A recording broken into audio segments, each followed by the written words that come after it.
Today I am going to be discussing my experiences when I had met extraterrestrials. So the first time I had ever met Andromedans, I was taught that the fabric of space and time, it's not what we think. Time is not linear. Time is not short or long. Time is just energy that moves and flows and changes. So I was shown on the various Andromedan ships, I was shown the past, Earth's history. I was shown future events that would happen or could happen, and that timelines can be changed energetically for either positive or negative purposes. And their technology is amazing on these large, kind of elongated silver ships, because it's like a living essence technology that's incorporated into the ships. So you could touch a panel and it shows you past events in the Milky Way galaxy, Andromeda galaxy, and even other universes that shows you history that's already happened, or future events or near current events.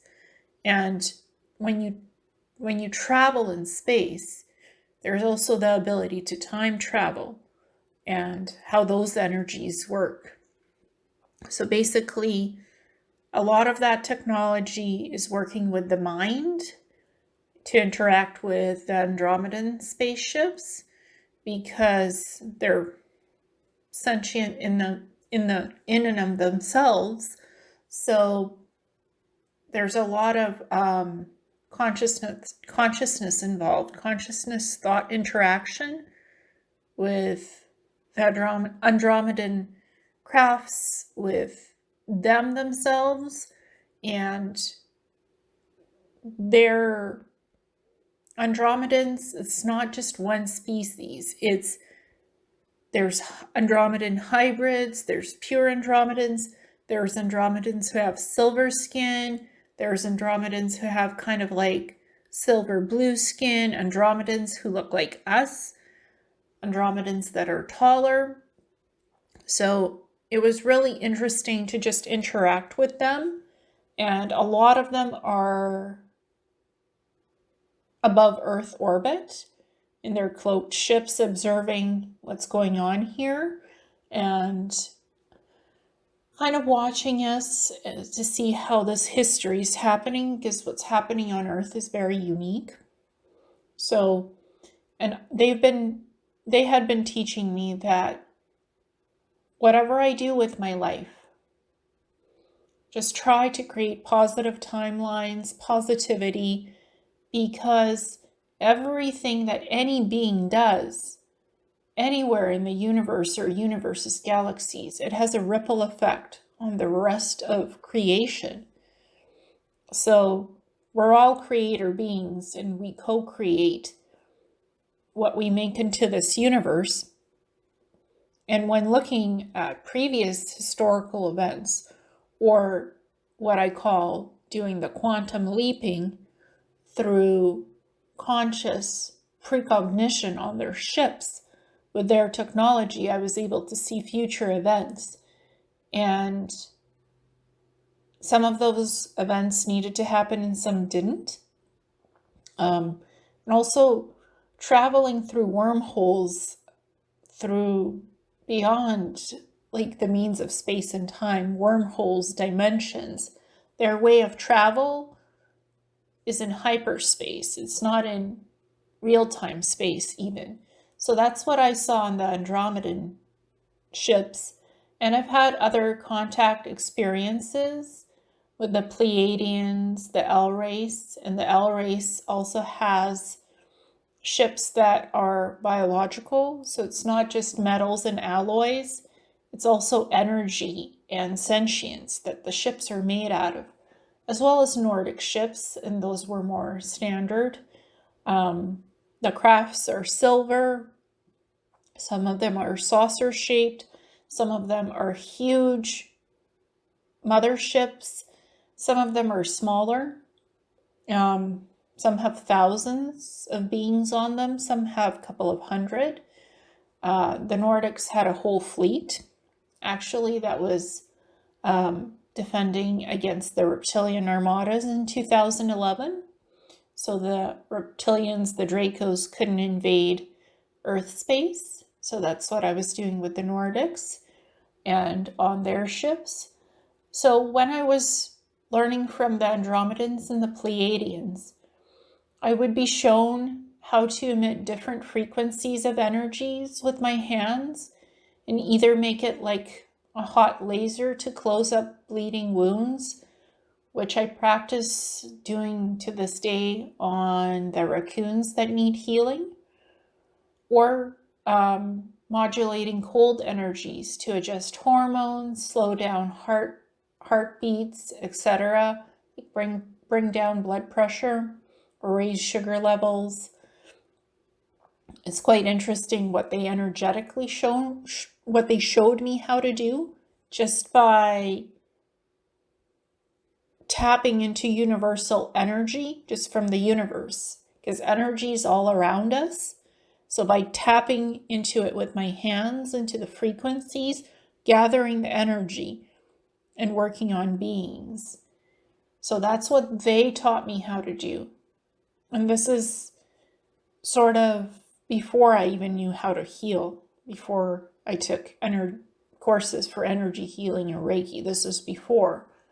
So I have memories of being taught how to do that. When I would talk with the ship energy healers, they would always tell me that it was my own responsibility to heal myself and not depend on them or their healing technologies to give me access to their healing methods or devices.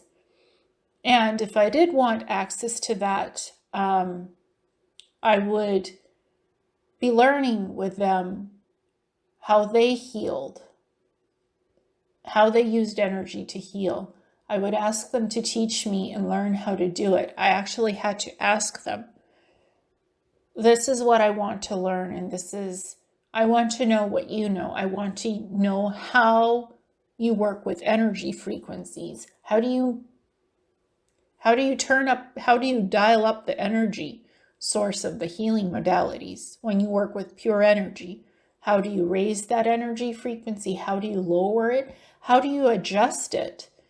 For human bodies, for animals, I would ask them these questions. Then I would telepathically get answers through images and through frequency. And I would practice with them doing the healing stuff on their ships. So it wasn't just given to me. It came with practice, with time, and with spending a lot of time on their ships, learning from them what energy healing is, what frequencies are, the colors of the auras, the colors of different energy itself, what the universe is made out of. So I learned from them a very important lesson, and that was if somebody wants something, they need to be active participants to gain the knowledge and to gain the learning through the teaching, working with the ETs, and not wait around for things to be given to them. ETs respond to teaching others and sharing their knowledge when the person actively wants to learn and do the hard work, not just expect advanced technologies to be given to them.